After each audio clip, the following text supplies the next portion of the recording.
Lecture 2-2, Atmospheric Water. Humidity. Humidity is a general term that we use when we're talking about the atmosphere, the air around us. Humidity just refers to the amount of water vapor that's in the air, the amount of H2O that's in the air. Now, warm air can hold more water vapor than colder air. This is a very, very important thing to note. So that air in the summertime, when it's like 90 degrees out, that can hold a lot more water vapor than the air in the wintertime, when it's only like 20 degrees out. And you can feel this too, because you feel the air is a lot drier in the wintertime, because it can't hold that much moisture. But the exact amount of moisture that's in the air is not as important to a forecaster as is the relative humidity. Now, the relative humidity is the percent of water vapor that is actually in the air compared to the maximum amount possible. So if it's like an 80% humidity, relative humidity, that means that it's holding 80% of the water vapor it can hold. Now, to see a good example of this, let's say when you go to bed at night, it's like 80 degrees Fahrenheit. Now, the relative humidity at that point may be only something like 60%. Now, that same air then is going to cool down to, let's say, 60 degrees Fahrenheit overnight, and all of a sudden the relative humidity is like 95%. Now, all that changed is the temperature. As the temperature went down, the amount of water vapor it can hold also goes down. Now, this is why in the summertime, if it gets really, really cold at night, or the temperature drops a lot, really, then you see dew on the grass. Because what happened is that the air temperature dropped so much that it reached the maximum amount of water vapor it could hold, and so some water vapor had to be released. So relative humidity, 100% is pretty much when it's raining, or there's fog, or there's dew forming everywhere. In the wintertime, we could still have a high percent relative humidity, but it'll still be very dry out. So it depends on temperature, and it depends how much water it can hold compared to that temperature. Now, we can use a psychrometer to measure relative humidity. A psychrometer, pretty much, we just compare two temperatures. One to a normal standard dry thermometer, and the other one that has moisture on it where water is allowed to evaporate, and as the water evaporates, it takes energy with it, cooling down the thermometer. Now, the greater the difference in temperature between our two thermometers, between the dry one and the wet one, the lower the relative humidity, because that meant that more water can evaporate. Now, if there was very little difference, that means that we're pretty much almost near 100% relative humidity, so almost no water could evaporate, and so the temperature wouldn't change by much at all. So we're going to do a lab in class with this, but relative humidity does tell us about something, because if the air holds a lot of moisture, then we know that moisture can help drive the weather. We can get storms. However, if we're dealing with dry air like we're going to be dealing with during early September, early mid-September, we're probably not going to see much in the way of storms. Now, water vapor is also very important for cloud formation. To produce a cloud, you need three things: water vapor, a cooling mechanism, and a condensation nuclei. There will be a demonstration in class about this. If you combine these three things, you get clouds. Now, water, as it travels up in the atmosphere, remember we talked about the troposphere, it's warmer at the bottom, it's colder as you go up. Now, as that air goes up, the cold air can't hold as much water vapor, so eventually, as the water vapor goes up, it reaches a level that will condense. So the cooling mechanism could just be rising in the air. Condensation nuclei, that's kind of like dust or something. It's something solid for the water molecules to kind of form around. So these solid bits have water molecules forming around them, condensing onto them, and that's what helps forms the cloud.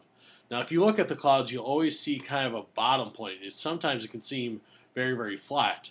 That is the height at which is now cold enough for that water to be pulled out of the air and form into clouds.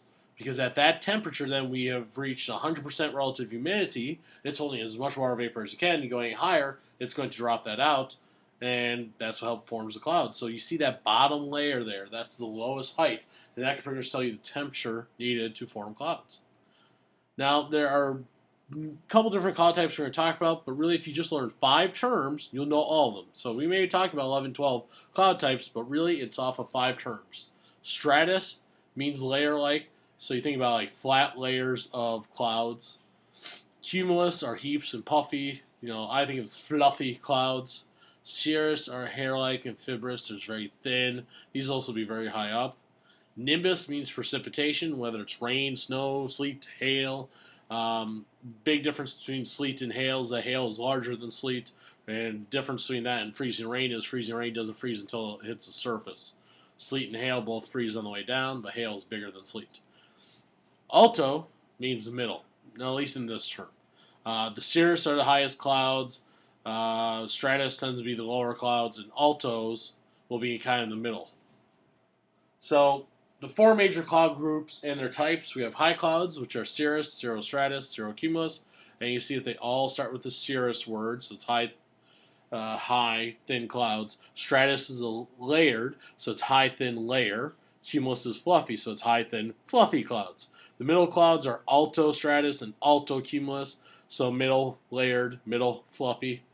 Low clouds are stratus, so just solid flat layer. Stratocumulus means a layer of fluffy clouds.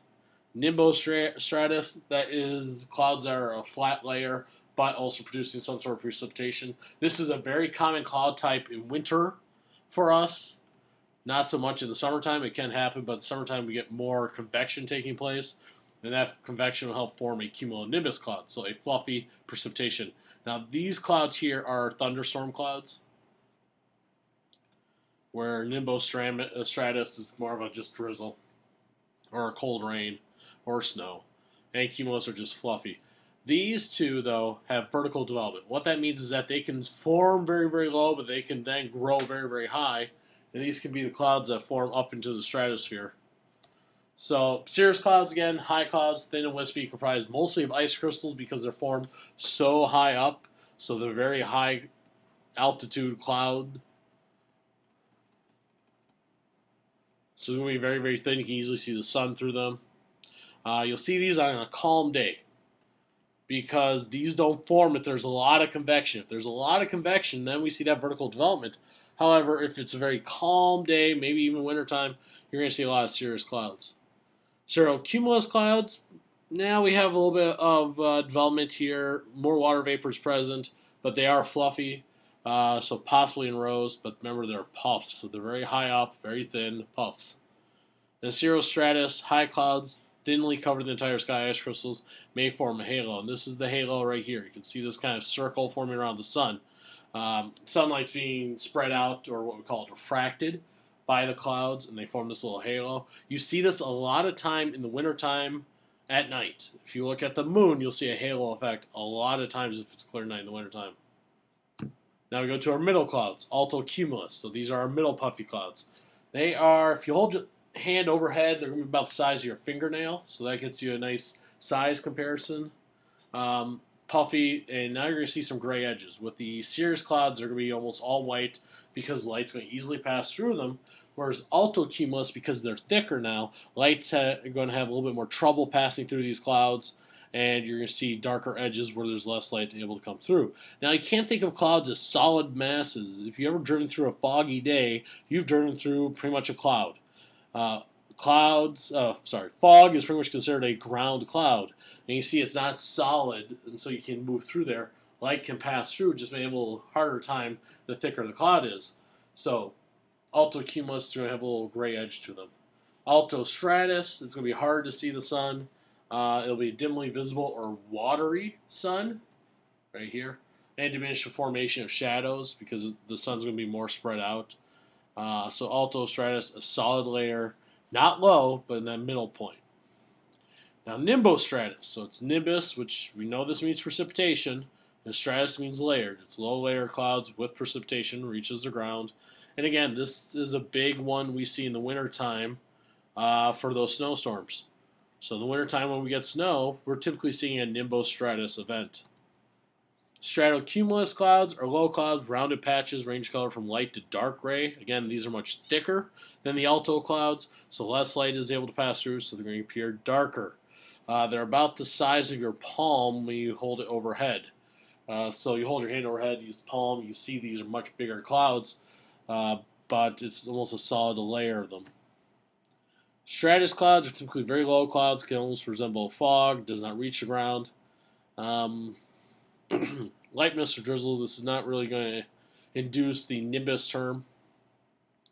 Not a huge type of cloud that we see around here because it would have to be very, very low. Oftentimes you'll see places like this where you see a mountainous region. This is more likely to form. Cumulus clouds. And of course these are the ones that a lot of people like because they can look like various shapes, but they're big, fluffy clouds separated by sinking air and blue sky. They form when there is that convection taking place. So if we have convection taking place, there we go, convection, we have a lot of rising air, this will form the thicker layers. So these aren't going to develop too high, but they'll definitely have some thickness to them, so they'll be very, very dark on the bottom, almost black sometimes. Now, of course, we get to a cumulonimbus cloud, which is one of my favorites. Clouds with vertical development that have grown into a towering thunderstorm cloud, variety of key features, including the ample top. This is the type of cloud where we're going to see a very severe thunderstorms, we're going to see tornado formation. Oftentimes, with a cloud like this, you have air rushing up, you also have air falling down. And these two kind of swirl together, and this is where we get a rotation to form in our tornadoes. But this can also form hail because, you know, hail forms because we get these rain droplets that are brought, we get these rain droplets, there we go, that are brought up and they freeze on the way and then they fall back down. And they get bigger each time because they get more water to form on them. And so when they take more and more trips, they get bigger and bigger and bigger until they're too big for the wind to push back up, and then they fall down. So the bigger the hail drops, pretty much we know the stronger the storm because the stronger the updrafts. Cumulonimbus clouds, you know, the tops of these can reach into the stratosphere. They are that big. And of course, they're going to be very, very dark. So cumulonimbus clouds, typically, you're not going to associate with a nice, calm rain. You're downpour, high winds, hail, lightning, thunder, and of course, tornadoes. Now, this just summarizes all the cloud types. Again, we have the different heights. Clouds with vertical development, we have cumulonimbus and cumulus clouds. And of course, you see the cumulonimbus gets very high up into the stratosphere. The low clouds, that's our stratocumulus, our stratus, our nimbostratus. Those are the three main low clouds we'll see. Altocumulus, altostratus, there are middle clouds. And then, of course, cirrocumulus, cirrostratus, and cirrus are our highest clouds. And the clouds that get up here, they're formed mostly of ice crystals. And, of course, the lower you go, the more it's formed out of water, and the thicker the water droplets will be. So that's the general cloud types. Now, as you think about these cloud types, they can tell you about the weather. They can tell you about the atmosphere right now. Since we can't really see the air easily, they allow us then to see what's going on. Is there a lot of convection? Is there a lot of water moisture? Look at that's a little redundant. Is there a lot of moisture in the air? But they can actually help us forecast the weather because certain cloud types appear before thunderstorms. If I see a lot of these high clouds up here, I know it's a calm day. I'm not going to expect a whole lot. But if I start seeing these middle clouds here, well, then these sometimes will be on the front edge of a rain system. And of course, the cumulus clouds oftentimes occur around a cumulonimbus time. So all of this, these clouds actually can tell us something about the weather. So we don't even need a fancy radar system. We can just go outside, look at the sky, and try to come up with our own predictions about what's going to happen by looking at the clouds.